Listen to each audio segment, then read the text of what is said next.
he is, God, he has got so much damn potential. He definitely does. He's got so much potential. But he comes back from every fight that he's had better, you know? I mean, when one of the most impressive ones was he knocked out Klitschko. Oh my God. Klitschko's seen better days, though. Change, another inconsistency in Anthony Joshua. I now understand, I believe having watched this, where Jake Paul is getting his confidence from. How he's built this narrative in his head that he genuinely has a chance. I think the thing to remember here, though, is that Anthony Joshua doesn't struggle against all smaller fighters. Maybe this might be his last fight, getting in there with Anthony Joshua and getting knocked out. Joe Rogan and Mike Tyson analyzed the Jake Paul versus Anthony Joshua matchup, focusing on the contrasts between the two fighters. Tyson highlights that Joshua must manage his punches carefully since Paul is not on the same level. Rogan describes Joshua as one of boxing's most intimidating figures while stressing the danger for Paul, who has only faced retired or older fighters in exhibition bouts. It's one of the craziest propositions of all time. You take a guy who just had a boxing match that looks like a sparring match with a 58-year-old Mike Tyson, and then you're gonna fight one of the absolute scariest knockout artists in the heavyweight division. Maybe we should watch the Francis Ngannou fight so you could see. Let's watch that real quick, just so you can see what Anthony Joshua is capable if he's fighting someone that's not in his league. Okay, look, Usyk beat him, and he beat him twice, and Andy Ruiz caught him in the first fight and dropped him and stopped him. It was spectacular. Andy Ruiz is super fucking talented. Usyk is perhaps the greatest heavyweight boxer of all time. The Wade concept host outlines why, for Jake Paul, taking a single knockout punch from Anthony Joshua is considerably safer than absorbing repeated blows over 8 rounds. The explanation is straightforward. Continuous damage could result in serious long-term injuries. Even though Joshua will fight with smaller 10-ounce gloves, a one-punch knockout, though dramatic, reduces cumulative trauma and offers Paul a clear endpoint, lowering overall risk. The host notes that this perspective emphasizes the inherent danger Paul faces despite exhibition-style conditions. For this bout, Joshua's use of 10-ounce gloves aims to enhance the spectacle for viewers and media while slightly moderating punch force. Nonetheless, the host underscores that Paul's risk remains high. Joshua's power is well known, and less padding may increase knockout potential. While the gloves are just technical elements, they do not eliminate the vast difference in strength, experience, and skill, making every punch consequential. The thing is, there really is only one outcome that can hurt Jake in this scenario, and that's that he gets viciously knocked out. Or he gets beat up really bad for 8 rounds and then viciously knocked out. I saw Nikisa talking on Ariel Helwani's show today about this, about like how it's not necessarily something they're worried about that Jake gets knocked out, because he's not afraid of the one-punch knockout as much as he's afraid of like Jake getting beat up for 8 rounds badly and it, you know, causing some real cognitive damage. And there is science behind the fact that the more repeated head trauma is the more dangerous thing about pro boxing, because those gloves, you can get hit, you get 8 to 10 seconds to stand, and you can repeat it 2-3 times in the same fight, just absorbing punch after punch. So in the totality of Jake getting like knocked out cold, is that the worst thing possible for his health? I mean, who knows, dude? You could have a freaking brain aneurysm when you get hit off one shot from a guy like AJ. Again, knock on wood, you don't want to see any of that happen. If his career ends because AJ hurts him badly, then yes. But if it's a knockout where Jake is able to then continue fighting, people will still watch. It may not be as big as the AJ fight, but he still has an opportunity to make money in boxing. Again, the only way it wouldn't be the case is if Jake got like permanently injured from this fight, which is part of the reason that they take this fight, is because Jake doesn't really have anything to lose here, outside of, again, the bodily harm. You know, you fight a guy like Tommy Fury again, which I want to see, I think is more competitive, but doesn't bring the eyes that AJ does. So again, this is the entertainment business, and these Netflix fights are made for a massive audience. But you lose to Tommy Fury again, even by decision, that deflates Jake more than a knockout from Anthony Joshua. A loss to KSI deflates Jake more than a loss to Anthony Joshua. This is a perfect, even if Jake would have gotten just schooled by Gervonta Davis, it would have deflated him more than a knockout, I think. Yeah, it's a lot of risk, a lot of reward, but as far as your marketability As long as you don't get Nikisa Badarian details why Joshua was selected as Paul's opponent. With the fight being filmed for Netflix, organizers sought a matchup that would maximize both visual drama and narrative appeal. Multiple considerations were involved, such as fighter notoriety, media interest, and audience engagement. Anthony Joshua fit these requirements perfectly. As a globally recognized world champion, he brings marketability and prestige to the event. His participation raises the stakes, delivering a story that captivates viewers and promotional partners alike. The Netflix coverage intensifies attention on both the fight's preparation and the bout itself. And, you know, Jake Paul being Jake Paul, he wanted to focus on the biggest, baddest names possible. That included Terrence Crawford, that included Ryan Garcia, that included Tommy Fury, that included Anthony Joshua. And we probably had, 30 or 40 names that we kind of reviewed. And I will say at least 12 or 13 names that agreed to do the fight, some within the 2-week period, actually. But from a Netflix perspective, they were very keen on Joshua. They were interested on Crawford. They were interested in Ryan Garcia as potential opponents for Jake Paul. They were interested in Tommy Fury at some level as well. And the one that Jake gravitated towards was Anthony Joshua. Once it became clear Ryan couldn't do the fight as well, Ryan was also something that he was interested in doing. And the deal came together mostly because Jake mentioned this as of March of this year, right? That's the first time he was on a podcast and said, I think I can beat Anthony Joshua. Everyone laughed. At the time, Eddie Hearn said this is another, media attention-seeking moment for Jake Paul. I made it clear then to Eddie and to the media, Jake was serious and we wanted to do it in 2026. We had further conversations with Matchroom in July of this year with the understanding that if Jake got through Tank Davis, and even though that was an exhibition, it was very much structured to be a real fight in every way, shape, and form, then we would look to make Jake versus Joshua in 2026. So that gave us a head start in terms of trying to come to an agreement with Matchroom and AJ, and we were able to get it done. I just want to ask about a couple of those names that you mentioned.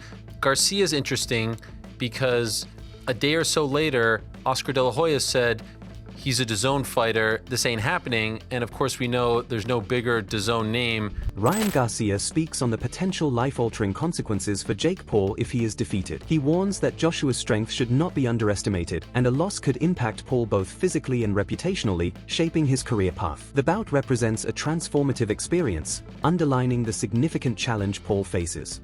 Garcia emphasizes that Joshua's skill and punching power make the fight a serious test, and failure carries tangible repercussions.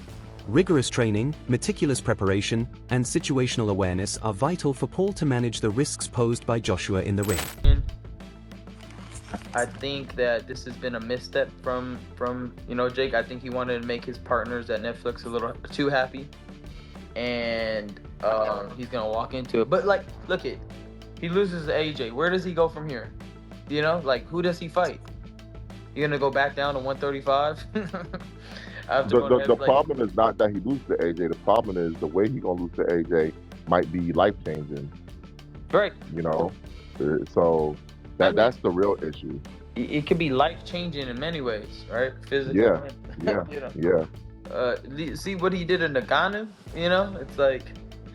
But then again, if he gets knocked out, he gets knocked out. Frank Martin observes that while the fight offers major financial incentives, it still represents a formidable challenge for Jake Paul. Money alone cannot offset the danger, and Paul should have weighed the risks carefully before agreeing to compete. Martin emphasizes that this is more than just a payday. The stakes are real, and the physical demands are intense. Paul confronts a highly experienced and powerful opponent whose boxing expertise far exceeds any celebrity or promotional advantage. While the monetary reward is significant, the physical and reputational hazards are substantial and unavoidable. Consider Jake now, I wouldn't consider him like a YouTube fighter no more. I feel like he put in the time, he gotten better throughout all his fights, he done got better throughout all those fights, But it's still when you fighting fighters who actually done it for their whole life, it's a little different. If that fight happened, it'll be a good money fight. But that's a tough task for, Jake going to get that big ass heavyweight AJ. You know, I know AJ personally, you know, so that's tough. Johnny Nelson suggests this fight could signal the end of Jake Paul's active boxing career if he suffers a knockout. Paul has become a major revenue source for elite fighters like Joshua, often providing substantial financial incentives to secure bouts. Nelson highlights that speculation has arisen, with some suggesting Paul may struggle to secure similar high-profile matches in the future due to potential physical consequences and public perception. The fight carries major implications for Paul's career, offering both a financial windfall and a personal risk that could redefine his trajectory. For AJ, I'm stuck in between, because nobody on this green earth would actually turn down 50, 60 million to fight Jake Paul. And people that don't like this will probably watch it because they want to see Jake Paul getting knocked out. So what's it say about AJ and what's it say about Jake Paul? I think I was thinking upside down. For AJ, I thought, Mama's cashing out. He's cashing out because he's going down this mimic line. But I thought, in reality, is he? Realistically, he's thinking, you know what, this big mouth YouTuber stroke boxer has the cheek to call me out. I'd be pissed off at that, if I'm honest with you. I'd be upset if I was AJ, thinking, that's disrespect, man. You think you can deal with me? But he didn't. AJ was jovial and he commended Jake Paul's business acumen, saying, you know, we've sat down, the deal's been done. But still, it just leaves an odd taste in your mouth. So as long as AJ gets the job done, and I mean gets the job done, shows his world-class pedigree, and wipes this boy out, then everybody's happy. But how does it enhance his career? The only way it enhances his career is financially. That's it. No other way. There's no props from beating Jake Paul, apart from saying, thank God you shut him up. For Jake Paul now, I got to give this boy props, because he now has our attention and the whole world is talking about Jake Paul. I want to say a big thanks to our sponsors, Bet Goodwin, for supporting that boxing show. Now, if you're interested in having a little flutter, or as I call it after my dad, Benji's Bets, Bet Goodwin's the place to be. Check out Bet Goodwin using the QR code on the screen. I'm probably all right. I'm probably 90% thinking the fight's going to happen. But I'm struggling. I'm thinking, this boy can't be so stupid. But then you hear a whisper. You hear a whisper that Jake Paul himself might be cashing out. Because the big purses that he's pulling, you know, fighting these has-beens or ex-fighters, you know, they're dropping slowly but surely. So maybe, just maybe, this might be his last fight. Getting in there with Anthony Joshua and getting knocked out. But there's always that conspiracy theory. Are there some contract agreements that can and cannot be done, which will never see the light of day, that we don't know about? Well, if you're an ex-fighter and if you like the fight game, you'll see fake. You'll know fake when you see it. So if there's any of that fakery going on with this, pulling a shot, taking it easy, giving man a bit of a breather, especially coming from AJ, I'd be disappointed, because AJ's brand alone, Anthony Joshua has openly addressed Francis Ngannou's decision to pass on fighting Jake Paul. Joshua called the choice unwise, pointing out that opportunities with such financial upside rarely come to professional boxers, and turning them down may be short-sighted. Sia Jason echoed this sentiment, saying Ngannou should have accepted the bout. There was minimal downside to participating, while the fight offered financial gain and increased visibility. Joshua's comments underscore the strategic importance of seizing rare chances in the sport and recognizing moments that could elevate a boxer's career. Ngannou does not take the fight against Jake Paul. Anthony Joshua takes the fight against Jake Paul. Anthony Joshua at the press conference gets asked his opinion of Francis not taking the fight against Jake Paul. And Joshua's like, he's an idiot. He's an idiot. There is no reason for him to not take this match. I cannot be and am not mad at Francis. I can't be. Like rules would preclude me from being upset with Francis. I'm not a big Francis fan. Francis fan. I'm not a Francis supporter. So I want to hurt Francis. I want to do something to hurt him. Well, his own actions took $10 million out of his bank account, of which, by the way, could use $10 million. So I can't be mad at him. If I teased him and by God, get in there and he go, oh my gosh, I heard Shale and I heard from all the Eagles and what was I thinking? And Joshua was out and this is my chance of redemption. Hey, put me in, Jake. That would then help him. That would be positive for Francis. That would create envy as well as jealousy from outside observers like me.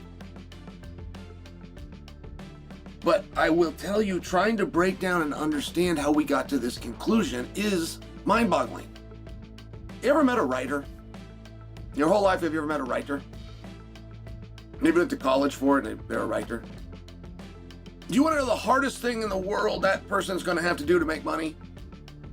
Find somebody to pay them. Jake Paul has mentioned Joshua's difficulties against smaller opponents, implying a potential advantage in their fight. Analysts, including Henry from a podcast, have examined Joshua's past bouts against smaller fighters, identifying trends in his approach. While Paul points to perceived weaknesses, experts argue that Joshua's technical ability, punching power, and reach typically offset any size disparity. The discussion highlights the ongoing debate over how physical differences impact outcomes, but Joshua's experience and preparation ensure he remains a formidable challenge regardless of Paul's claims. I'll tell you what, Anthony Joshua definitely doesn't struggle, and that's against guys who are of a similar stature to him.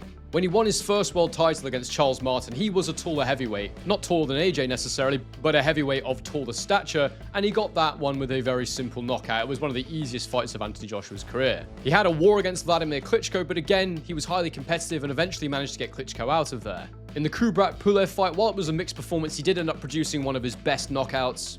Similarly against Robert Helenius, whilst AJ probably didn't put in one of his best performances again, it ended in another dramatic knockout. He was punch perfect against Otto Wallen in my opinion, and he had that absolutely devastating knockout win against Francis Ngannou, who of course, an absolutely enormous man with a fantastic chin, or so it seemed until Anthony Joshua got his hands on him. Even earlier on in his career against the likes of White, Brazil, and Molina, these were all taller heavyweights who AJ dealt with consummate ease. Of course, most recently he had that loss against Daniel Dubois, so the reason I mention all of these is to say that AJ doesn't struggle against every shorter man. Therefore, if Jake does okay in some capacity, as I say, loses on points or manages to go several rounds of Anthony Joshua, then you have to say that Jake Paul's quite a bit better than we thought. And Anthony Joshua, yeah, he's slipped since then a bit. I mean, AJ physically was better back then, but he's way more experienced now, so he's maybe around the same overall. It probably all evens out. But the point is, you'd have to give Jake Paul some credit in that situation and really worry about where Anthony Joshua is at this point. Overall, while some of the things that Jake Paul's saying might be true, it still doesn't mean that he has any hope in hell of winning this fight. I still fully expect Anthony Joshua to deal with him within a couple of rounds. Now look, to most people it'll be a loss to Anthony Joshua if he doesn't even finish him in round one. But the reality is, I understand in boxing that someone can move and can survive for periods of time. It might be that Jake Paul runs. If he does that, then yeah, I could see how he... That wraps up today's video. Stay tuned for more. Until next time.